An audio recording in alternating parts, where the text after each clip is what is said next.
Welcome to my tutorial on how to add animated captions in CapCut PC. Let's get started by adding the video you want to work with to your CapCut timeline. Navigate to the top left of CapCut and click on Text. Then on the left side, click on Auto Captions to generate captions for your video. Choose the source language and click on Generate. The captions will be generated and added to your timeline. After the basic captions are created, select one in your timeline. Go to the right side. Make sure Apply to All is selected, and then click on Templates.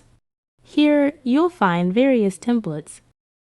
Welcome to this tutorial on how to add a transition, including some free ones and pro templates for the subscription version of CapCut.